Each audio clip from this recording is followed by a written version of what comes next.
Sejam bem-vindos a mais um podcast da B4. Esse é o Dose Regenerativa, um podcast da B4. E hoje estamos aqui com o Carlos Alexandre, um dos fundadores da Carbomet.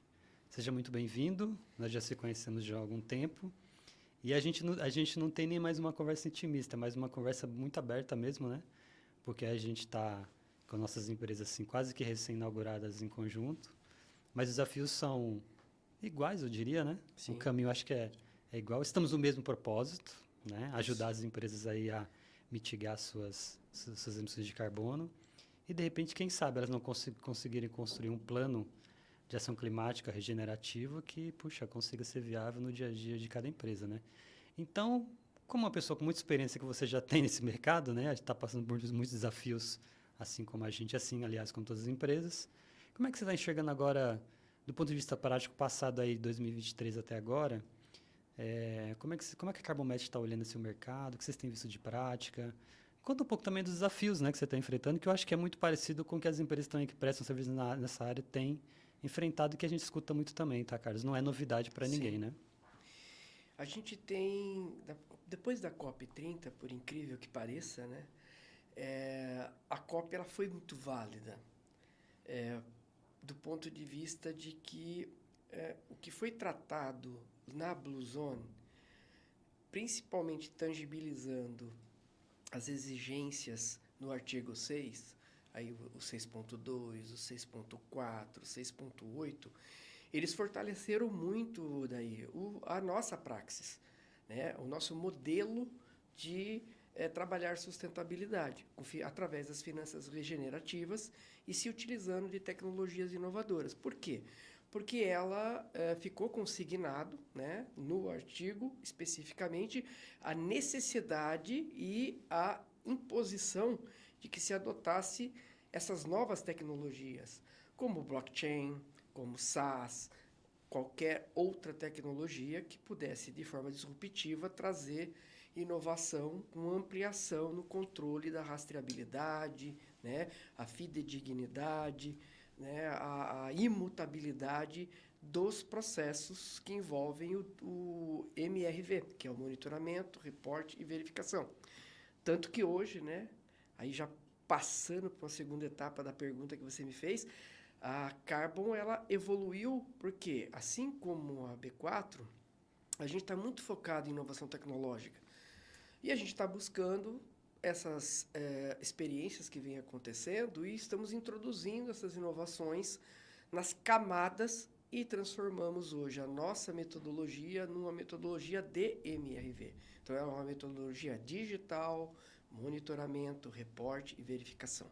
Então, todo o processo ele passa necessariamente por sistemas que pauta, inclusive, do evento que a gente estava participando aqui hoje, né? O foco é sistemas, sistematizar de forma que nós conseguimos ter uma integração maior em relação aos dados que dizem respeito ao lastro, de fato, que deve ser levado em consideração e que valoriza o ativo ambiental, que vai se transformar no crédito de carbono, num crédito de biodiversidade e nas outras performances, aí, modalidades, né? Pagamentos por serviços ambientais, entre outras estratégias que estão sendo colocadas no mercado. Muito bem. É muito legal, sabe, você falar isso, porque, veja, quando a gente fala aqui de processos, né, sistêmicos, as pessoas acham que o prestador de serviço, né, não tem tecnologia. E olha Sim. que interessante, vocês estão validando o processo em campo, papel para lá e para cá, né? Puxa, tem que estar muito bem alinhado e ainda construindo tecnologia. Cara, isso é muito diferente de prestadores de serviços que a gente tem encontrado nos últimos anos. Eu venho, né, de Big Four desde muito tempo e isso realmente o papel sempre foi o dia a dia.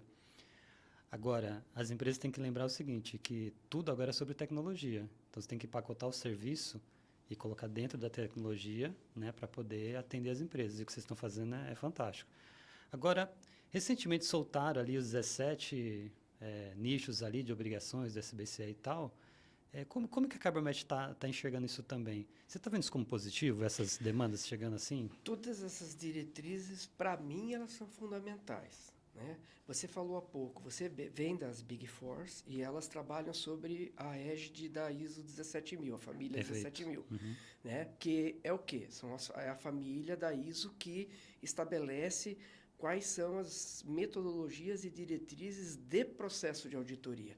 Como que o auditor e a documentação deve seguir, né, um protocolo para que ela possa ter ali no final uma convalidação documental, né, que está subsidiada com o parecer técnico final conclusivo ali da equipe de consultoria e auditores. E é bom lembrar, né?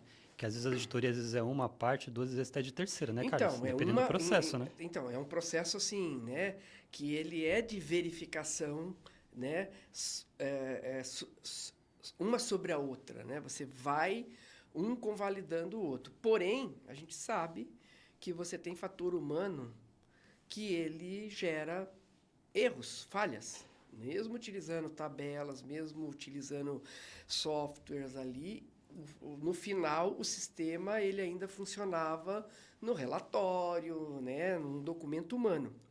E quando você passa a fazer a triagem e você sistematiza utilizando por exemplo, a nossa plataforma SaaS GHG Brasil, ela traz todos os critérios do GHG protocolo. Ela traz todos os critérios da plataforma 2030 dos ODS, tá?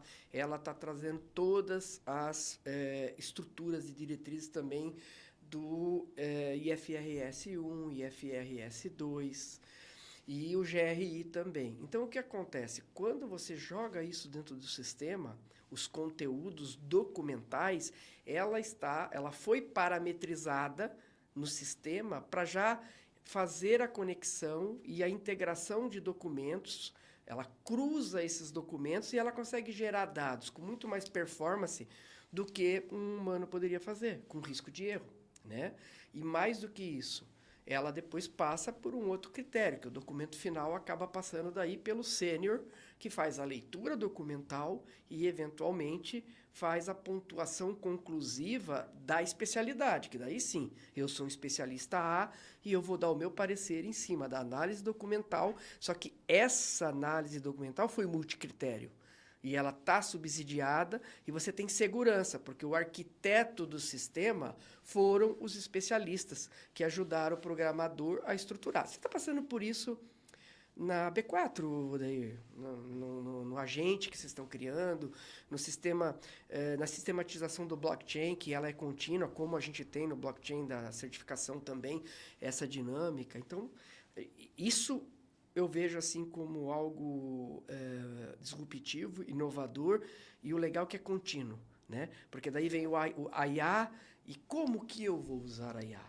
Como que eu quero usar a IA na minha praxis? Diferente da praxis da IA no sistema do blockchain da B4. Elas têm performances diferentes, mas elas são complementares. E elas são importantes para a gente ter, no final de tudo, o quê? A gente ter, no final, a integridade do processo e da documentação que vai garantir, né, fidedignidade, confiança e segurança jurídica no ativo, né? Sem dúvida. Integridade é a palavra de mercado, né? Esse é o ano da conformidade, a gente sempre está dizendo, né? Integridade é tudo. Eu vou dar uma pausa dramática, que é essa hora de falar para o pessoal curtir o vídeo, seguir na rede social, né? E como o nosso tempo ele é curto e a conversa ela é muito boa, isso permite que a gente vá para outros episódios, né? Vamos lá.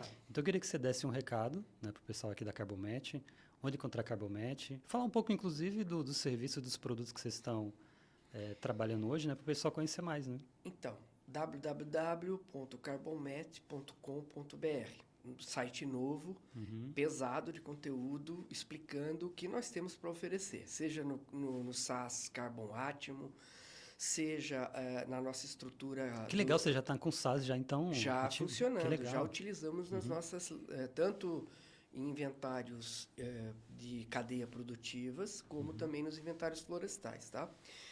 Nós temos também o CAM, que é o Carbon Accounting Model, que é o sistema da nossa sociedade nos Estados Unidos, com satélites, que fazem a verificação de áreas florestais e de blue carbon com até 5 metros de profundidade, e ele já é um hardware também, que já faz o cálculo de crédito de carbono em estoque e a projeção de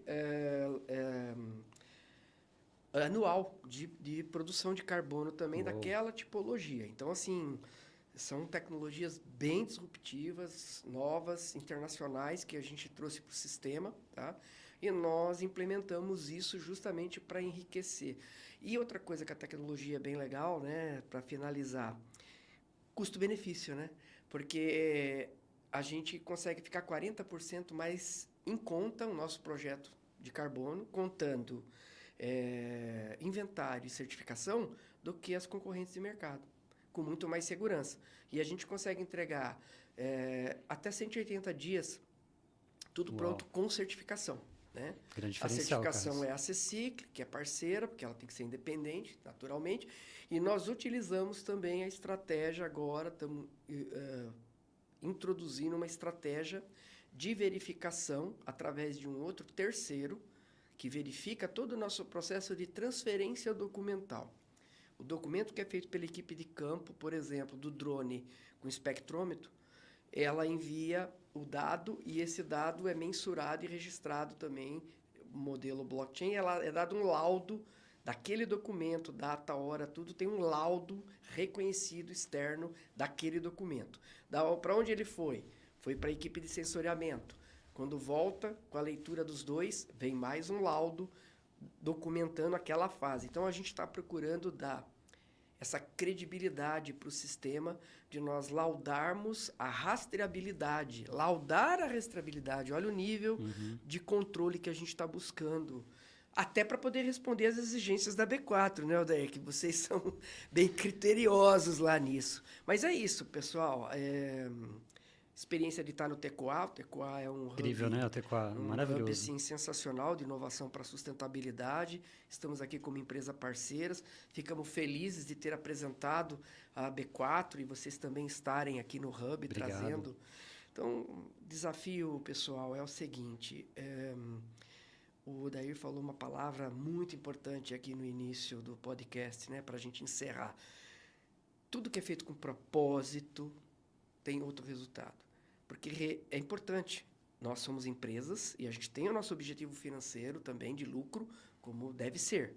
No entanto, ele é consequência de trabalho bem executado e não necessariamente o objeto primordial onde a gente vai passar por cima de etapas para poder simplesmente colocar a mão ali nos recursos financeiros, né? Não. Finanças regenerativas que nós propomos, ela está implícita na nossa ação, inclusive interna também. Muito bem. Muito obrigado pelas palavras. É um prazer sempre ter você por aqui. Vamos gravar outros episódios, né? Que a conversa sempre é muito boa. Sim. Esse foi mais um Dose Regenerativa da B4, um podcast da B4. Muito obrigado e até a próxima. Obrigado.